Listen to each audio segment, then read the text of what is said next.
Ole thlir tu te in zava in chi bai le vek ole itun lai chuan Mizoram talin zon na lama lar em mai rin oma ani kha hei kan zai thiam zinga tun laia alar berpol tai te mizo LPS u tai kon khanen avatlo te chuan chuta chuanin an ne mani line lama mi special ve pa ne hianen la hanron saduna rinoman guitar a pera pheng long ham mai pe lama guitar polo thiam khop mai te chuan tai te anna zai sak poka chutiang chuan hun limom tak an manga te chuan chumi an lasaka chu tuna hian ron riak kan tumani clear chawang o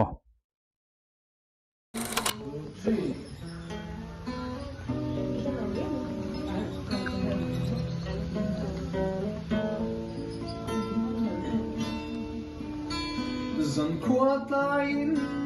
mà tên ca bè cần rút li ai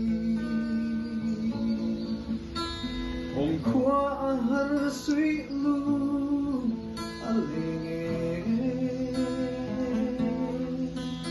lại không thể nề mà tên ca bè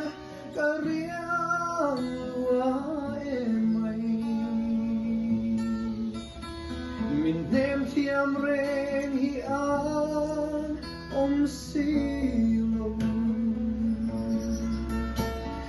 nang ngay vang hiane zan muren ka chin thelo asin ka di ka pamoy kita tidak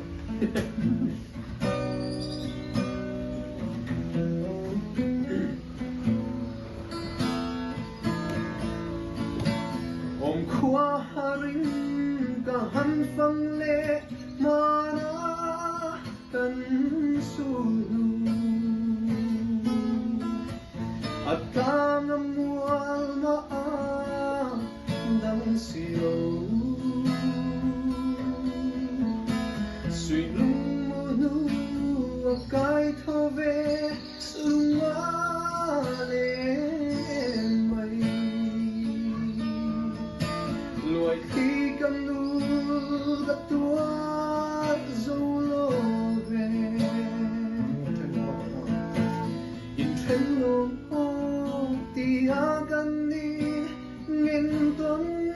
lại đi nang trong tia bua nang om lại nè run hun lên dun cần tiam lại đi lệ hun giống tê kha ham al mayan kapal hey silo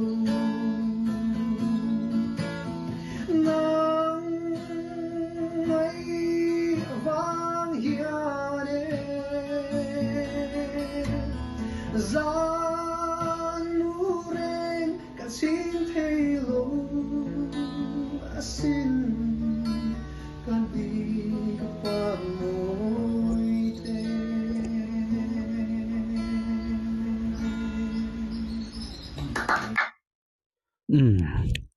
acoustic thayang berin an ron tita tai te pon engma mana nei lova mic te engma aron manglem lova ne chuan guitar pon ni se engma asawna kha enge record na hran pa le khatiang kha a om chuang lova tikhanin ani in ang top khan acoustic top khan an ron ti chuak ta chuan anua han edita an han le music shrim shrim pon se han bel le khatiang kha engma om mi lova ne ase chu ti chung chuanin an zai thiamin guitar la ni se aron moi em aron in chei moi thin khop maya chuan abit kara abit bar pui timayang solfa thiam chuan kan re thiam mayanga khami kara khanen guitar kha bit pa ngai lovin aron ran zeu zewa kha anal angreng khop maya achei katia a plucking angreng deuh te pawh khain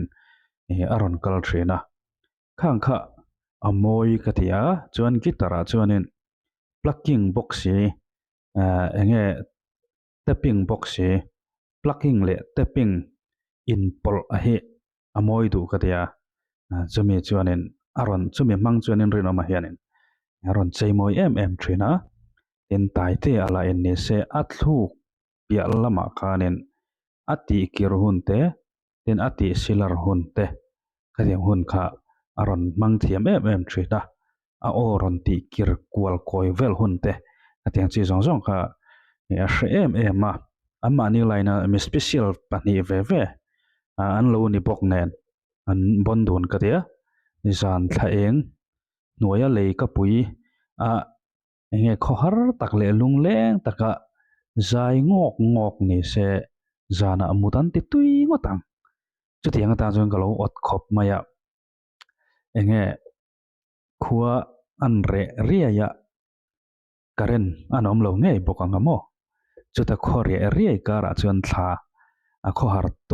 khohar thak tok lekin an eng pochia yanga chumi noya chuanin lei ka puya tia hemi hla he an pahnih hianin ron nuai dun sela thawm dang engma awm lo na hmuna awan ngai inom don tak em katiani a life in ka ngai thachak ngoi ani po ni se hemi po hi a tha thokhat viau amaro chu amu ta kan sen lena turin a hmuna an zaina hmunte a sap tongin soita maila a settings shrim hi a settings a hi helai hmun lo deuh hlek ni ta sela thingtlang khoi hmunemo noya thlaeng noya zan kho thiang tak eng noi an pahnih chawin thawm riwa siam an siam na hmuna khanin ron ti ta sela chu kalungan ti leng ngotang mutan ti tui ngotang kareng du ta kang